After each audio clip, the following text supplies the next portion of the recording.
Hello students, welcome to Solve Your Knowledge. இன்றைக்கி நம்ம பார்க்க போகிறது 12th standard mathsல exercise 1.6ல first one.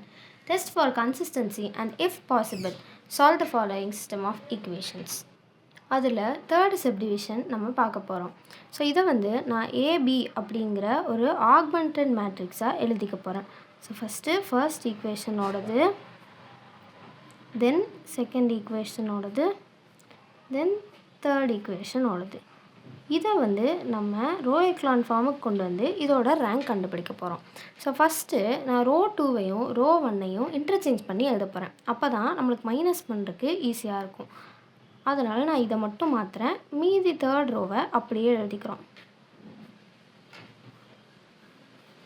So நம்ம இங்கே என்ன பண்ணியிருக்கோம், ரோ 1ஐயும் ரோ 2வையும் மட்டும் இன்டர்சேஞ்ச் பண்ணி எழுதியிருக்கோம். அடுத்து நம்ம மைனஸ் பண்ணி எழுதிக்கலாம்.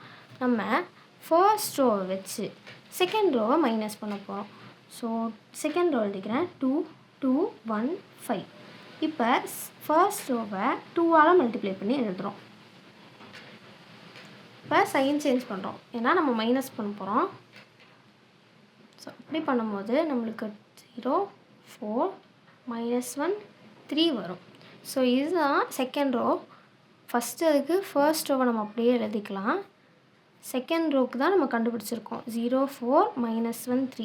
இதுக்கு நம்ம என்ன பண்ணியிருக்கோம், ரோ 2க்கு பதிலாக ரோ 2 - 2 ரோ 1 பண்ணியிருக்கோம்.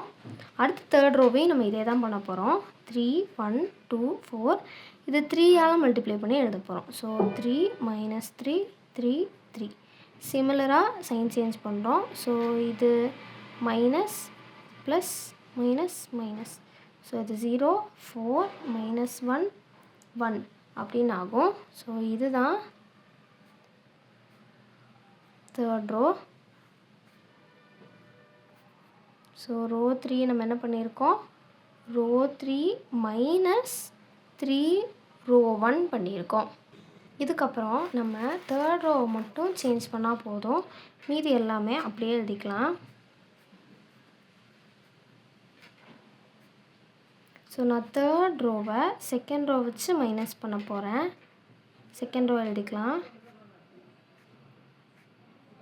ஸோ இதுக்கு நான் சைன் சேஞ்ச் பண்ணுறேன். ஸோ இது மைனஸ், இது ப்ளஸ், இது மைனஸ். ஸோ நம்மளுக்கு என்ன ஆகும், இது 0 இது 0 இதுவும் 0. இது நம்மளுக்கு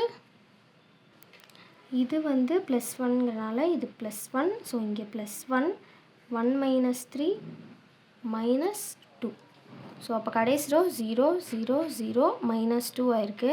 இங்கே நம்ம என்ன பண்ணியிருக்கோம், ரோ 3க்கு பதிலாக ரோ 3 - ரோ 2 பண்ணியிருக்கோம். ஸோ இப்போ நம்மளுக்கு இது ரோ எக்லான் ஃபார்முக்கு வந்துடுச்சு. இதில் ஒன்றொன்னோட ரேங்க் என்ன அப்படின்னு நம்ம கண்டுபிடிக்க போகிறோம். ஸோ ரேங்க் ஆஃப் ஏபி, அதாவது இந்த ஹோல் இதோட rank 3 non-zero rows. So 3. Rank of A, அதாவது இந்த இதோட ரேங்க் மட்டும் பார்த்தா 2 தான், ஏன்னா 2 நான்-ஜீரோ ரோஸ். அப்போ rank of AB not equal to rank of A. இப்படி இது ரெண்டும் நாட் ஈக்குவலாக இருந்தால் the system is inconsistent. So இது ரெண்டும் ஈக்குவலாக இல்லாதப்போ மட்டும்தான் நம்மளுக்கு இந்த இன்கன்சிஸ்டன்சி வரும். அப்படி இருக்கும் போது இதுக்கு சொல்யூஷன்ஸே இருக்காது. So it has no solutions.